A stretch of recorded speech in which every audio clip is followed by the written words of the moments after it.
Many years ago, in the busy city of Accra, there lived a man named Osafo who believed that every cedi spent on a woman should have an explanation written in pen. He was one of those men who thought being stingy was the same thing as being disciplined. And if you ever asked him why he did not give his wife more money, he would tap his chest proudly and say, "My dear, I am teaching her financial wisdom." But in truth, what he was teaching was suffering with a touch of wickedness. Before marriage, Osafo was sweet. He had once knelt in the rain to buckle his wife's shoe. He used to visit her hostel with plantain chips and malt, acting like the world's most romantic accountant. He promised heaven and earth, and poor Amanda believed every word because he always spoke gently and smiled like a man who could never hurt a fly. Back then, he used to say, "Amanda, when I marry you, I will make sure you never stress." Well, he was right. She didn't stress, she suffered. Their love started in the university, where Osafo was known for his big forehead and his obsession with counting. He could calculate the price of anything from memory.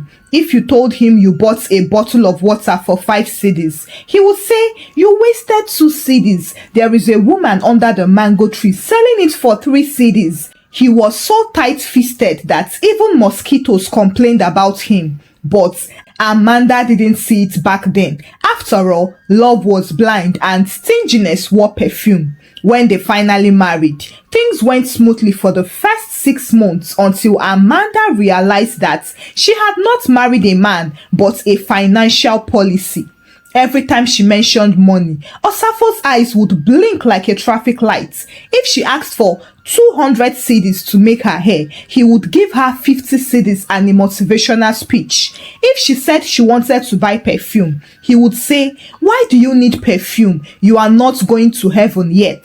Even when she fell sick, he would price medicine as if it were tomatoes, asking the pharmacist, "If she takes half dose, will it still work?" He was the kind of man who would switch off the fridge at night because light bill is increasing. Whenever their toothpaste finished, he would tear it open to scrape the last bit, and then he would show Amanda, "You see, we just saved 1 cedi."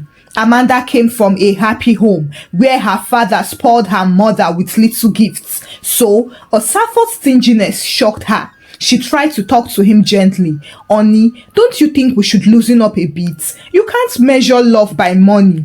But Osafo smiled and said, "Love is not measured by money, but foolish women measure affection by what they receive. I am saving for our future." Amanda frowned and muttered, "Which future? Because at this rate, even the future will run away." Their house was neat but dull. Even their cousin looked tired of their marriage. Every visitor noticed that Amanda was always calm but never excited. She would cook with little ingredients and still manage gas, while her husband walked around holding a calculator like the Holy Bible. She thought it was his nature until the day she caught him buying meat pie for a female church member. The way he smiled and said, "You deserve a treat," nearly made her faint, because that same morning she had begged him for 15 cedis to buy yogurt, and he said, "I am broke." The same mouth that said broke was now buying meat pie for another woman. That was the first time Amanda realized something. Stingy men are never stingy to everyone, only to their wives. Because for every woman suffering in silence at home, there is another one out there enjoying shawarma in secret. But she kept quiet. She did not want to look jealous or insecure, so she let him be. As months passed, Osafo's stinginess turned professional. He locked the fridge. He even labeled the rice container 1 cup per day and warned her not to give visitors unnecessary snacks. He bought 1 small padlock for the kitchen cabinet and said, "I am not controlling you. I am just controlling waste." Amanda didn't say anything. She just kept quiet. Despite everything, she still loved him in that painful way women love men who annoy them. Talk about tough love. She would laugh at his jokes. listened to him and tried to understand him. Sometimes she prayed for God to soften his heart, but God seemed to be taking his time. And then Naki came into the picture. Naki was a fine girl from his office with a big smile and fake eyelashes that looked like broomsticks. She was the opposite of Amanda. She was loud, fashionable, and good at pretending to be impressed. The day Amanda visited Osafo at work and met Naki, she sensed danger. Naki called her husband boss man with a sweet voice that could turn a bar. Amanda smiled politely, but in her heart, she thought, this one looks like trouble. And she was right, even though she did not know it yet, because from that moment, the small seed of foolish generosity that Osafo never showed at home began to blossom at work. He started dressing better, polishing his shoes twice, wearing new perfume, and singing love songs in the morning. Amanda did not need a prophet to know that another woman was watering the garden he never cared for. But she did not say anything. She just watched patiently and calmly because she knew that one day God would expose him in the most humiliating way. By the time the calendar rolled into another year, Osafo had become a man living two separate lives. At home, he was the chief accountant of poverty, but at work, he was chairman Soft Life Limited. He used to complain that money is tight, but the moment his phone beeped with Naki's message, it would seem as if his account suddenly received oxygen. Naki was young, curvy, and smart enough to know how to dance around a stingy man's ego. She wore bright dresses that hugged her shape and always called Osafo boss man in that sweet Ghanaian accent that rolled like honey. Boss man, good morning, oh, she would sing every morning, swaying past his table like a cat that knew it was being watched. At first, Osafo pretended not to notice. Oh dear, Naki, good morning. Every day you bring sunshine to this office, he would say, smiling proudly. And then one day during lunch, Naki walked up to him looking worried. Boss man, my gas finished in the middle of cooking last night. I had to eat half-done rice. Osafo shook his head with concern. Hey, that is bad now. How can a beautiful lady like you be suffering like that? Naki sighed dramatically. It's not easy, oh boss man. This Accra rent and gas are killing me.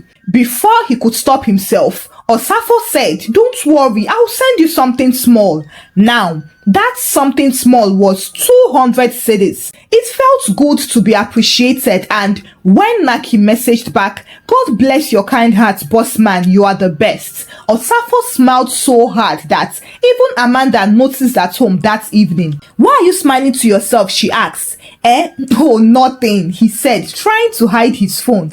It's just something funny I saw online. Amanda nodded, even though her spirit told her that what he saw online probably had lipstick and heels. From then on, it became a routine. Every time Naki sighed, Osafo sent money. When she sneezed, he sent data. When she posted a new photo, he sent compliments. Meanwhile, Amanda was still budgeting 50 cedis for market runs and washing her hair with dishwasher. And then, one afternoon, Naki messaged him again. Boss man, my landlord just warned me again. Oh, I am owing 2 months rent. I don't even know what to do. Osafo frowned and typed, how much are we talking about here? Naki sent a sad face emoji before typing, it's 2,000 cedis monthly. I would love to pay for a year. I can pay part of it, but I need help with the rest. Osafo blinked. 24,000 cedis. The same man who used to argue with his wife over 2 cedis for hair cream suddenly started typing back with shaking hands. Don't worry, I'll sort you out tonight. Naki replied with a voice note. Ah, boss man, God will multiply you. You are like a father to me. Osafo grinned and puffed his chest. Father? If only she knew this father was calculating more than spiritual blessings. That evening, while Amanda was frying plantain in the kitchen, Osafo sat on the couch cross-legged with his phone in hand, smiling like a man about to collect kidney money. He hummed a love song and opened his banking app. Amanda popped her head out and looked at him suspiciously. Why are you humming like that? Did they promote you at work? She asked. Osafo forced a laugh. No, I am just in a good mood. Good things are happening. Amanda shook her head and went back to frying without saying a word. Osafo typed carefully, double-checked the account number Naki had sent, and then he pressed send. When the transaction went through, he smiled and whispered, "Done. That is how real men handle business." However, what he did not know was that in his excitement, he had typed Amanda's account number instead of Naki's. 2 minutes later, Amanda's phone beeped in the kitchen. She wiped her oily hands, checked it, and nearly dropped the phone. 25,000 cedis credited from Osafo bank transfer. She stared for a long time before blinking. Jesus, is this real? She opened the message again. The name was clear. Osafo Ohene. Amanda sat down slowly. Her knees were weak. So, this man has been telling me stories that there is no money in this house. Yet, 25,000 cedis is hiding somewhere. She wanted to confront him, but something in her spirit said, no, be quiet. Just watch and see. That night, Osafo walked around acting innocent. He even asked, "Babe, hope your day was fine." She nodded. It was very fine, oh. In fact, miracles are happening. Osafo smiled. Really? That is good, oh. Yes, Amanda said sweetly. God has finally remembered me. Osafo frowned slightly but said nothing. When they went to bed, Amanda turned her back to him and stared at the wall, grinning to herself. This life, now who never gets opportunity they humble, oh. The next morning, while Osafo prepared for work, Amanda tied her old wrapper, packed her hair, and waved him goodbye with extra sweetness. Drive safely, darling. However, the moment his car left the compound, she dropped the wrapper and shouted, "Let's go shopping!" At the boutique, Amanda walked around like a queen. She bought new dresses, wigs, shoes, handbags, and perfume. She even told the shopkeeper, "Pack 2 of that one. My spirit likes double blessing." By afternoon, her transformation was complete. She took a selfie and sent it to her best friend saying, "My husband just shocked me with a miracle alert. Love is sweet, oh."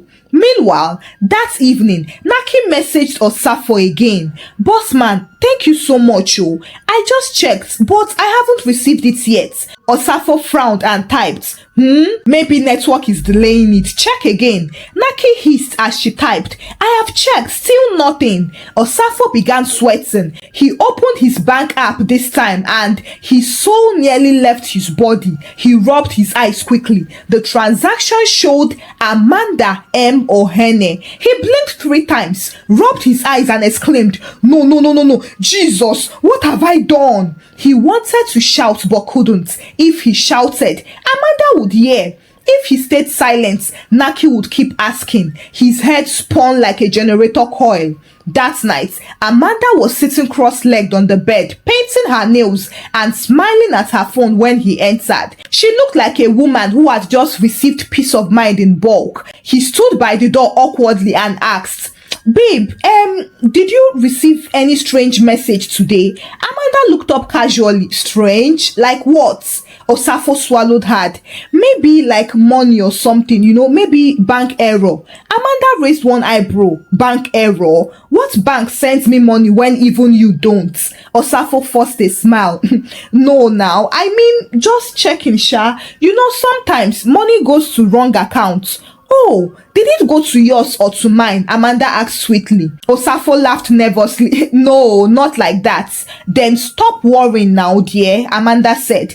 "Everything that enters my account is mine. Abby, are you trying to scam me?" Osafo froze. "No, of course not." Amanda nodded. "Good. Then sleep, my husband. You think too much." However, that night, Osafo couldn't sleep. He lay awake, staring at the ceiling and silently praying for his phone to explode and delete all evidence. While Amanda, on the other hand, slept like a baby, dreaming of her new shoes and handbags. For the first time in many years, she woke up humming like a radio station. Her mood was so bright that even the rooster in the next compound seemed confused. She stood in front of the mirror, admiring her new curly wig, smiling to herself and muttering, when God decides to embarrass your enemies, even network error can work in your favor. She twirled in her new yellow gown, powdered her face lightly, and said a short prayer. Lord, thank you for mysterious bank transfers. May you keep shocking me until my enemies run mad. Meanwhile, Osafo sat at the dining table staring at his cup of tea as if it was poison. He hadn't slept well. His eyes were red. Amanda noticed but pretended not to. Your food is getting cold, she said as she drank her own tea. I am not hungry, Osafo muttered. That is strange, Amanda teased. A man who lectures about discipline should never waste food. Osafo forced a fake smile. You are right, I'm just thinking. Amanda tilted her head. About what? Osafo panicked but quickly said, it's nothing, it's just work stress. Too many deadlines. Amanda nodded and smiled. Then drink more tea. It helps the brain. Osafo wanted to ask her again about the money, but the fear of embarrassment held his tongue hostage. How could he say, I mistakenly sent you 25,000 cedis meant for another woman? He would rather swallow a cactus. As soon as he left for work, Amanda danced around the house like a woman celebrating national freedom. She opened her wardrobe and admired her new dresses. She sprayed her new perfume until the whole room smelled like heaven. Then she called her best friend Efwa on video call. Girl, Efwa screamed. Who is this fine woman now? Amanda, your skin is glowing like cooking oil. Amanda laughed. My dear, when you live under stinginess for years and God finally locates your accounts, even your paws will rejoice. Efwa blinked. Wait, are you saying Osafo gave you money? Amanda giggled. Let's just say a divine error happened. I won't explain too much, but just know that God is not asleep.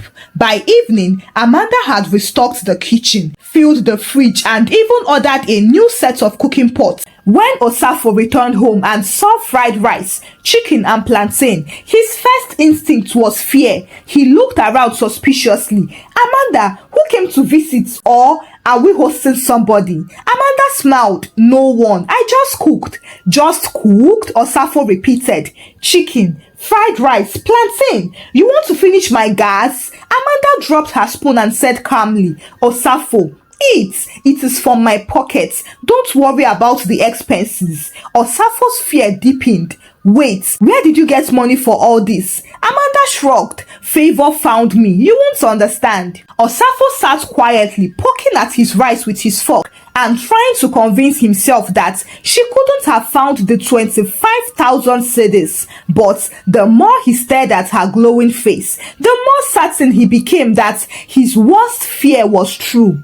That night, after she fell asleep, Osafo tiptoed out of bed, opened his phone and checked his bank app for the 37th time. The 25,000 cedis was still gone. His body went cold. He lay back down, held his chest and sighed. I am finished. Unfortunately, the next morning, things got worse. Naki started her full-time harassment. She approached Osafo at the office. Boss man, good morning. I still haven't seen the alerts. Osafo tried to smile. Oh, maybe it's still processing. Naki frowned. For 2 days? Is it a ghost transfer you did? Or do you think my landlord will process patients too? He's threatening to throw me out.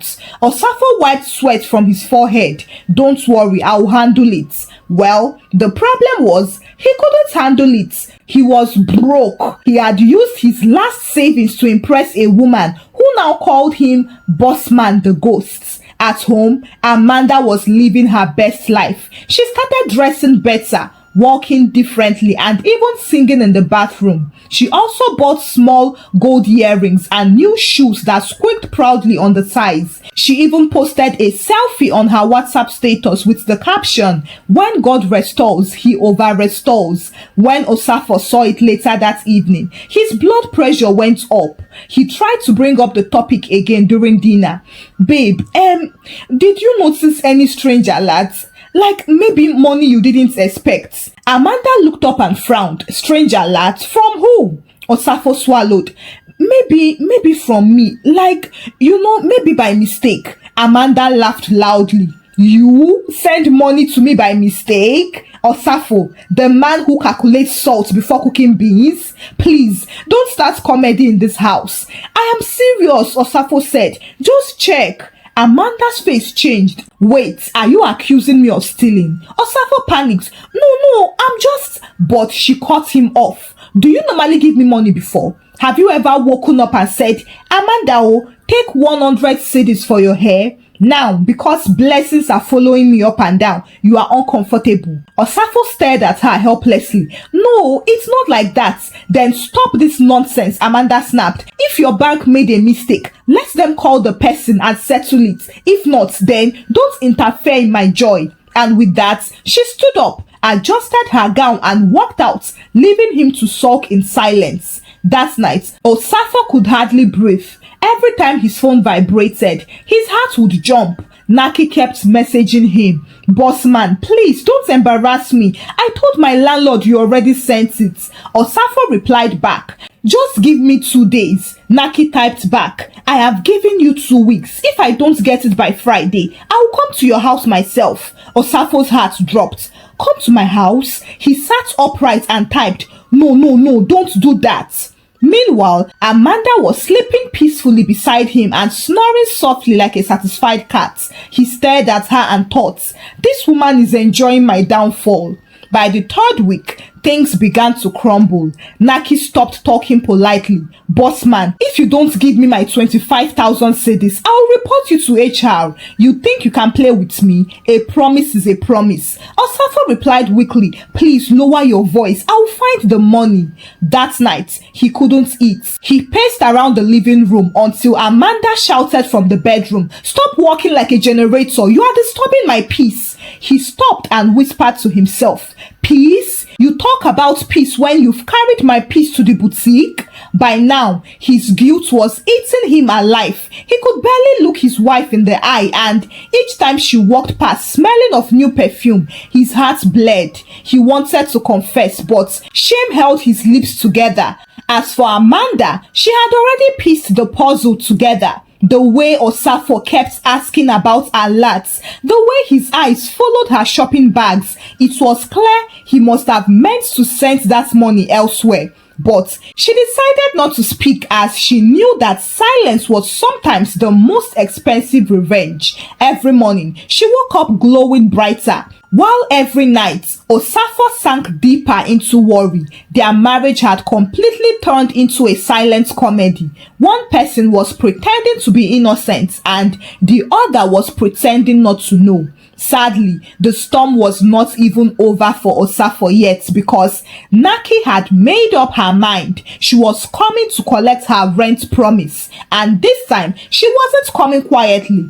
It happened on a Friday evening that started normal but ended like an episode of Wahala Unleashed series. Amanda was in the kitchen dancing to old gospel songs while stirring her pot of jollof. Life was sweet. Her phone had just vibrated again with a message from the boutique that her new shoe order had arrived. She smiled to herself and shook her head. So, I am now a woman of grace. If I tell people my testimony, they will think I am lying, no.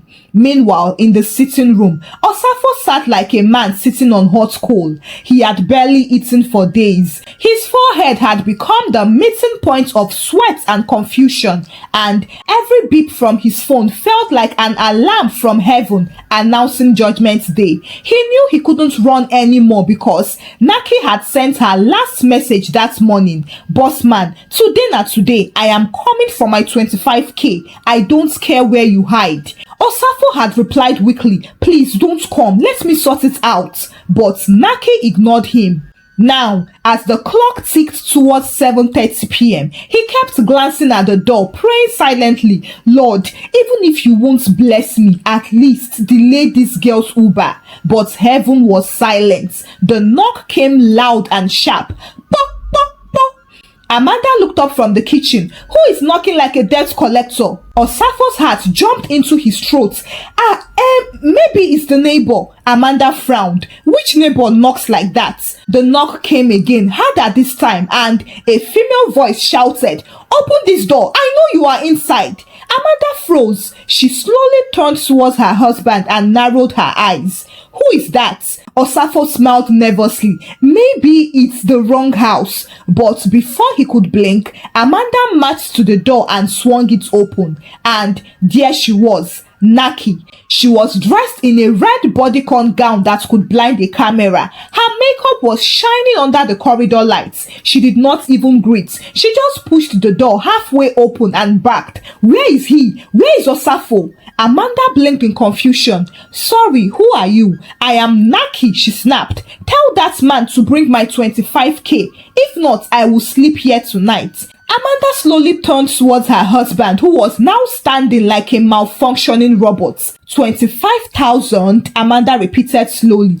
Babe, let me explain, Osafo began, but Amanda raised her hand. Don't even try it. Naki folded her arms. Explain what? He sent my rent money to you by mistake. Simple. I have been patient enough. Let him send it back. Amanda's face changed completely. Her smile vanished. Her eyes went wide, then narrow, and then dangerous. Wait, so the money was for you? Naki nodded confidently. Yes, so my landlord has been on my neck. I have been calling him for 3 weeks. Amanda looked her up and down, from the eyelashes to the heels, then back to her husband, who looked like he wanted to vanish into the floor. So, let me get this straight, she said slowly. You wanted to send 25,000 cedis to your side chick. Then I got it by mistake. Side what? Naki protested. Madam, respect yourself. I am not his side chick.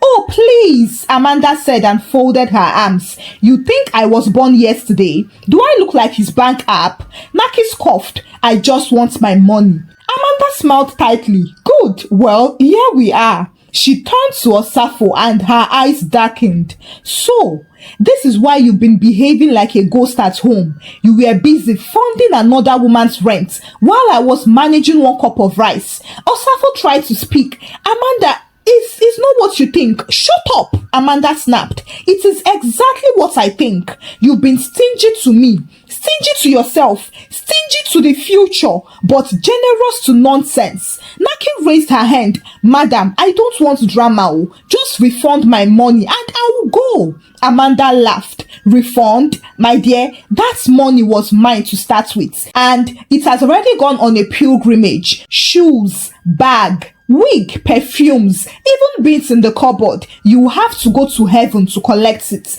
Naki's eyes widened. Are you saying you spent my money? Amanda shook her head proudly. No, I am saying that God redirected it to where it truly belonged. At that, Naki's tone changed. You people are thieves, she screamed. Thieves!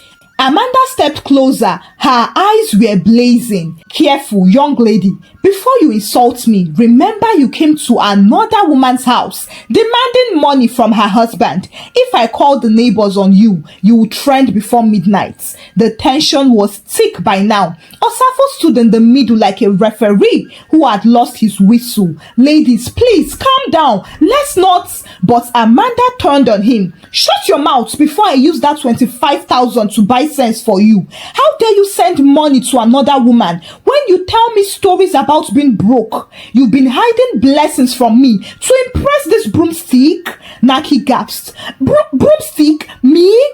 Amanda turned to her sharply. Oh, please, go and collect your rent from my dustbin. This one is bad market. Just then, their elderly neighbor, Auntie Abba, peeped through the door. What is happening here? I can hear noise from the corridor.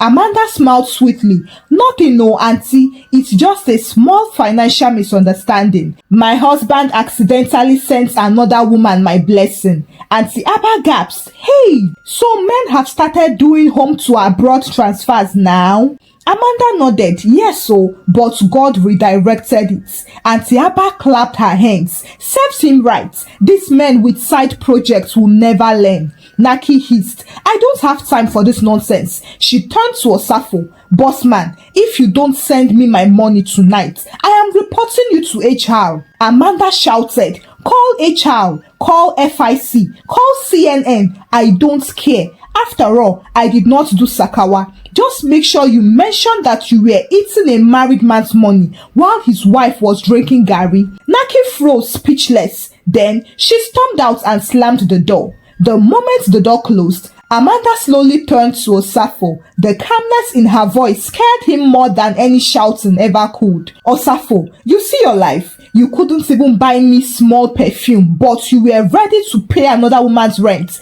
You called me wasteful, but look who just wasted 25,000 cedis on shame." Osafo dropped to his knees instantly. "Amanda, please, forgive me. I don't even know what entered me. It was just temptation." Amanda crossed her arms. Temptation that came with a red gown and eyelashes. Wow, what a very powerful temptation. Osafo cleaned the tears in his eyes. "Please, my love, I have learned my lesson." Amanda sighed and walked past him. "Good, then use that lesson to cook dinner because I am tired." Osafo blinked. "Eh?" Amanda turned and gave him a long look. "You heard me. Go and cook. At least you can afford that one." That night, as Osafo stood in the kitchen stirring rice with shaky hands, Amanda sat in the living room with her legs crossed, watching TV like a queen who had just conquered an empire. The next morning felt like a bad hangover that refused to end. The house was too quiet. Osafo sat at the edge of the bed with his face buried in his hands, thinking about all that had happened. Each time he remembered how Naki shouted 25,000 cedis in front of his wife and neighbors, his stomach twisted like an old generator coil. He hadn't just lost money, he had lost pride, peace, and the small respect he had in Amanda's eyes. Amanda, on the other hand, was in the bathroom singing gospel songs as if she had just won a lottery when she came out wrapped in her towel. Her mood was glowing. She walked past him, sniffed the air dramatically and said, "Pride and stupidity smell the same. Haven't you noticed?" Osafo sighed. "Amanda, please, can we talk?" "About what?" she asked as she opened her wardrobe. "About yesterday." Amanda turned and crossed her arms. "Oh, you mean Red Gown Friday?" Osafo rubbed his head in shame. "Please, stop mocking me." "Mocking you?" Amanda laughed. "My dear, I am only describing history. After all, it is not every day your husband accidentally sponsors another woman's rent and gets exposed in 4K. Osafo looked at her pitifully. "Amanda, I was wrong, I know, but please forgive me. I don't even care about the money anymore. I just want my home back." Amanda looked him up and down. "Before, do you want to care about the money again? See, forgiveness is easy, but trust, that one has packed its bag and left." Osafo nodded silently, knowing she was right. Later that morning, he dragged himself to work, but he noticed that his colleagues were unusually cheerful when he walked in, and they greeted him with suspicious smiles. "Boss man, big spender," one of them shouted. Another one said, "Sir, can you mistakenly send me small something too? I am owing rent." Osafo's face burned with shame. "What nonsense is this?" he barked, but they all burst into laughter. Apparently, Naki had already told the office that he played her with fake generosity. The story swelled faster than garri in water, and his nickname at work became Mr. Mistaken Transfer. Even the security guard started greeting him, "Good morning, boss man. Hope your transfer they go well today." He couldn't take it, so he avoided everyone. He skipped lunch and sat in his office holding his head. "God, I have become a proverb because of my foolishness. Please forgive me." Back at home, Amanda was in full soft wife mode. She had started making plans to start an online clothing business. She decided she would call it Grace and Transfer Boutique. That evening, Osafo returned home and saw her arranging her business flyers. He couldn't believe his eyes. "Amanda, what is this?" Amanda smiled. "My business flyers. I am using your mistake for productivity." Osafo groaned. "Amanda, must you remind me every time?" Amanda looked at him and grinned. "You reminded me of poverty every day for 3 years, so let's balance it small." However, beneath her sarcasm, she saw that he was truly humbled. The proud, tight-fisted man who once gave sermons about financial discipline now looked like a wet broom. That night, he knelt beside the bed again. Amanda, please, I have learned my lesson. I will change. I'll be better. Amanda looked at him quietly and asked, why did you do it, Osafo? Why Naki? Osafo sighed. She made me feel respected. She called me boss man every time. She laughed at my jokes. I guess my ego enjoyed the attention. Amanda nodded slowly. So you paid for attention with our peace? Osafo lowered his head. I know, I am sorry. For a long time, Amanda said nothing. Then she said, you see, Osafo, respect doesn't grow where love is starving. If you had listened when I complained, I wouldn't have turned bitter and you wouldn't have been desperate for fake admiration. Osafo wiped his eyes silently. You are right. Amanda sighed and stood up. Don't just be sorry, be different.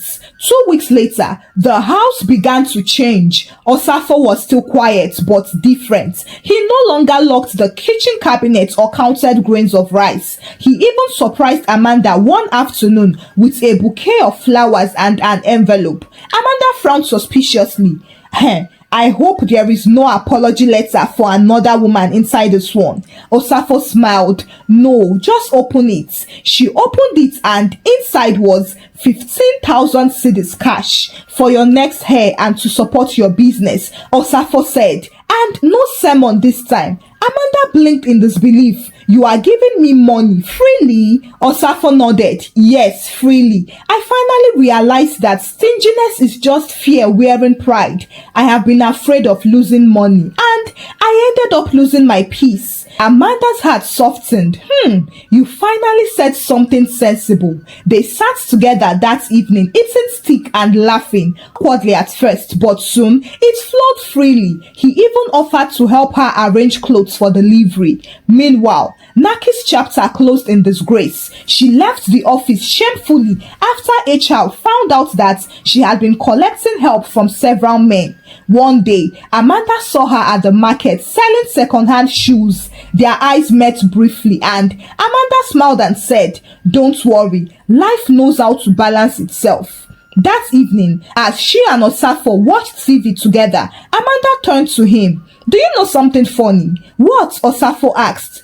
If you hadn't sent that 25,000 by mistake, we would still be living like roommates. God used your foolishness to reset this marriage. Osafo smiled. So you are saying my stupidity was divine? Exactly, Amanda laughed. Heaven used your nonsense to teach you sense. Osafo laughed until tears rolled down his cheeks. Then he said, Amanda, thank you for not walking away. Amanda smiled. Next time, walk towards me before you start transferring money to strangers. They both laughed again and then went back to watching TV. Thank you for watching the story. Kindly share your thoughts about the story with me in the comment section. What lessons did you learn from the story? Share the story out with your loved ones and give the story a thumbs up. Subscribe to this channel if you've not done so by now. Until I bring another story your way. Bye.